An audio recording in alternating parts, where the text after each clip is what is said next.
Badan Narkotika Nasional bersama Bea Cukai berhasil mengungkap produksi rokok elektrik yang mengandung narkotika jenis etomida bernilai belasan miliar rupiah. 3.000 cartridge dan vape turut diamankan.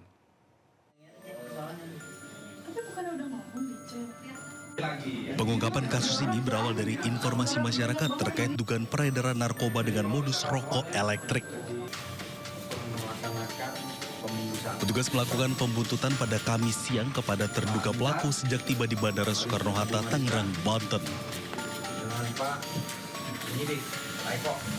Jumat siang, petugas melakukan pelacakan hingga ke sebuah apartemen di kawasan Sudirman di salah satu unit di lantai 23 di apartemen di kawasan Setiabudi, Jakarta Selatan.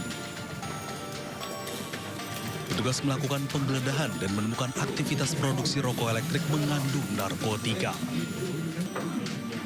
Aktivitas dilakukan oleh dua orang pelaku berinisial TKG dan MK, warga negara asing yang tiba di Jakarta dari penerbangan Kuala Lumpur.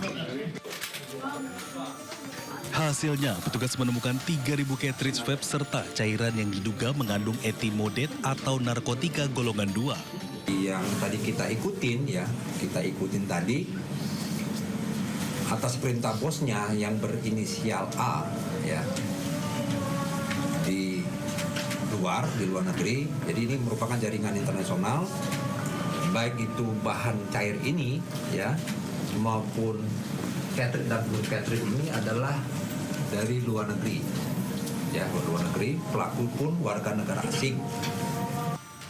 Ribuan cartridge ini rencananya akan dipasarkan dengan harga 5 hingga 6 juta rupiah per unit. Dengan jumlah 3.000 cartridge, omset bisa mencapai 18 miliar rupiah. Dari Jakarta, Den Helmi Sajangbawati, iNews melaporkan. Tingginya kasus kekerasan pada anak, salah satunya child grooming, di Indonesia menjadi sorotan. Pemerintah dan DPR berencana untuk memperketat aturan perlindungan anak.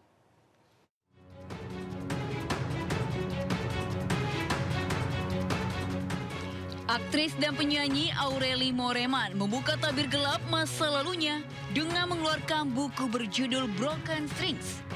Dalam buku ini, Aureli menceritakan saat ia terjerat hubungan manipulatif atau child grooming saat dirinya berumur 15 tahun. Pemerintah dan DPR tidak tinggal diam. DPR pun berencana untuk menggelar rapat guna membahas kasus child grooming. Kasus yang sedang ramai di media sosial adalah child grooming. Ya, child grooming ini adalah sesuatu yang dalam tanda kutip tabu bagi Indonesia selama ini. Child grooming ini bukan tindak pidana yang berdiri sendiri, melainkan modus operandi. Prosesnya sistematis ketika pelaku atau groomer membangun kedekatan emosional, kepercayaan dan ketergantungan pada anak atau remaja. Tujuan akhir adalah kekerasan atau eksploitasi seksual. Maaf pimpinan, saya agak emosional ya, karena ini bisa terjadi loh pada anak-anak kita begitu, atau pada masa depan ketika kita diam. Sebetulnya kasusnya banyak di Indonesia. Untung ada anak ini yang berani ngomong loh. Child grooming hanyalah sebagian dari gunung es masalah kekerasan yang menimpa anak Indonesia. KPAI mencatat sepanjang 2025 ada 2.031 kasus pelanggaran hak anak. Korbannya didominasi oleh korban perempuan. Berdasarkan catatan KPAI, korban paling banyak mengalami kekerasan seksual. Tidak hanya itu, mereka juga mengalami kekerasan fisik dan psikis.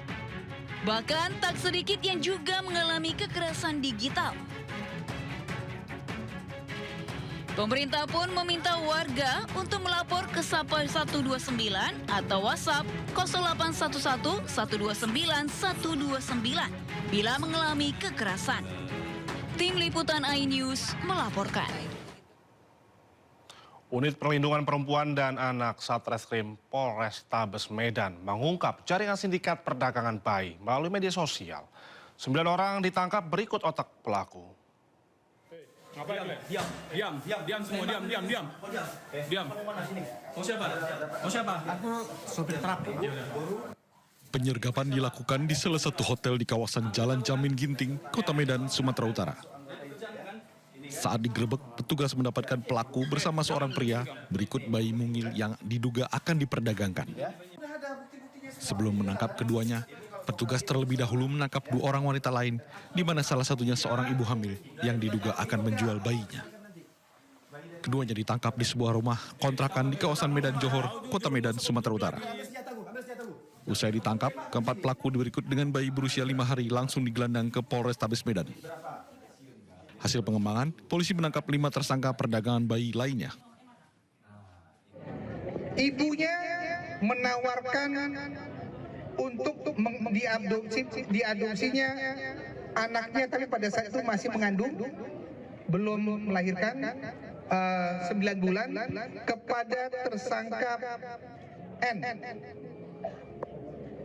Namun demikian, karena tidak sanggup membayar dengan sejumlah uang yang akhirnya tidak disepakati, tersangka N menawarkan ke pembeli lainnya melalui kedua bidan ini. Karvitji juga mengungkap bahwa pelaku melakukan penawaran jual beli bayi dengan modus adopsi anak melalui media sosial. Saat ini, 9 orang tersangka sudah ditahan di sel tahanan Polrestabes Medan dan dijerat dengan pasal Undang-Undang Perlindungan Anak dengan ancaman hukuman di atas 7 tahun penjara. Dari Medan, Sumatera Utara, Adi Palapa, iNews melaporkan. Kita ke informasi lainnya pemirsa, di momen libur panjang Isra Mi'raj, lalu lintas di jalur Gadok menuju Puncak Bogor tadi pagi terpantau padat. Sistem ganjil genap dan one way diterapkan untuk mengurai kemacetan. Kawasan Puncak Bogor sejak pagi sudah dipadati kendaraan di momen libur panjang. Lebih dari 2.800 kendaraan melintas ke arah Puncak Bogor. Satlantas Polres Bogor menerapkan rekayasa lalu lintas bersifat situasional untuk mengurangi kemacetan. Di antaranya sistem ganjil genap dan sistem satu arah atau one way. Warga dihimbau untuk memanfaatkan jadwal penerapan satu arah yang terbagi pada pagi dan siang hari dan mengatur waktu perjalanan agar tidak terjebak kemacetan. Pengemudi dihimbau tetap hati-hati dan mengikuti petunjuk lalu lintas. Di hari ini dari Sabtu itu di pukul 06.00 masih cenderung landai, itu hanya mencapai 1.500 kendaraan, kemudian jam 7 ke jam 8 baru mencapai 2.000 kendaraan, sehingga tadi pada saat kami berlakukan itu sudah sesuai dengan ambang batas yang kami pertimbangkan untuk keluar tol Ciawi kendaraan roda 4, yang mana 2.000 kendaraan yang keluar dari exit tol Ciawi itu menjadi pertimbangan kita untuk melaksanakan rekayasa one way. Gitu. Berapa pertimbangannya Pak? 3.000? 2.000 kendaraan yang keluar dari exit tol Ciawi baru kita laksanakan persiapan untuk proses satu arah atau one way itu. Dan untuk mengetahui kondisi arus lalu lintas di Simpang Gadok, ada rekan kami Hadisti Arifah di sana. Hadisti, bagaimana pergerakan kendaraan yang mengarah ke puncak hingga siang hari ini?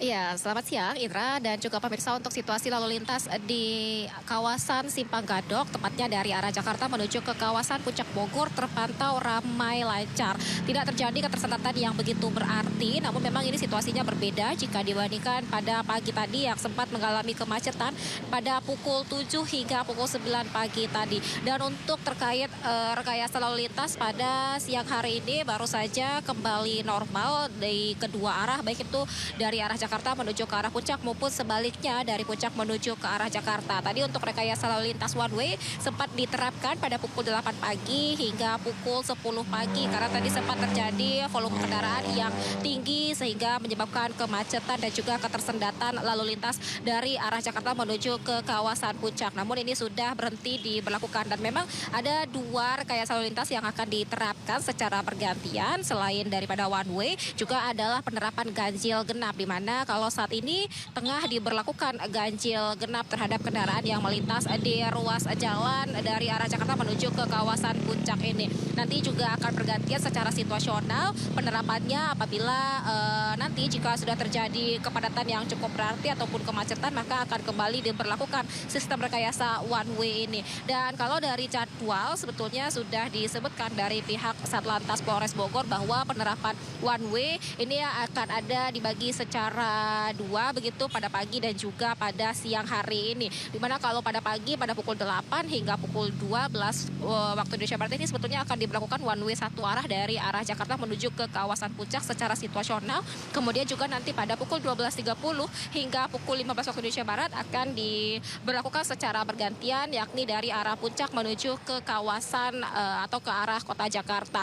Dan hingga siang hari ini saja tercatat sudah ada sebanyak 18.000 kendaraan roda 4 yang melintas baik dari kedua arah, namun ini didominasi dari arah Jakarta menuju ke kawasan Puncak dengan mayoritas kendaraan pribadi dengan nomor polisi plat B yang menunjukkan ini berasal dari wilayah Jakarta dan juga sekitarnya. Karena memang tampaknya pada momen libur Isra Miraj bertepatan dengan akhir pekan, libur panjang hingga Minggu 18 Januari ini dimanfaatkan oleh warga Jakarta dan juga sekitarnya untuk berlibur ke kawasan Puncak Kabupaten Bogor. Dan tadi juga disebutkan memang ada 4 titik yang menjadi rawan kemacetan di kawasan Puncak ini. Selain di Simpang Gadok juga disebutkan titik lainnya adalah di Simpang Pasir Muncang, kemudian juga ada di kawasan Pasar Cisarua, lalu juga di Simpang Megamendung dan juga di kawasan Taman Safari keempat ini dinilai atau tercatat memiliki tingkat volume kendaraan yang tinggi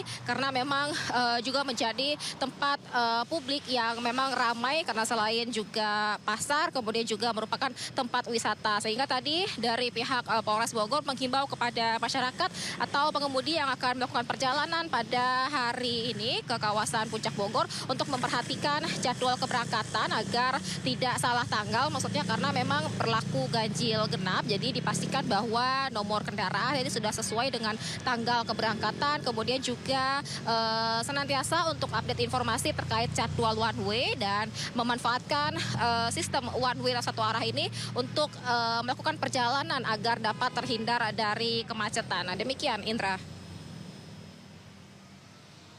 Baik, terima kasih rekan Hadisti Arifa bersama juru kamera Rizky Solihudin melaporkan secara langsung dari Simpang Gadok, Jawa Barat. Selamat bertugas kembali Hadisti.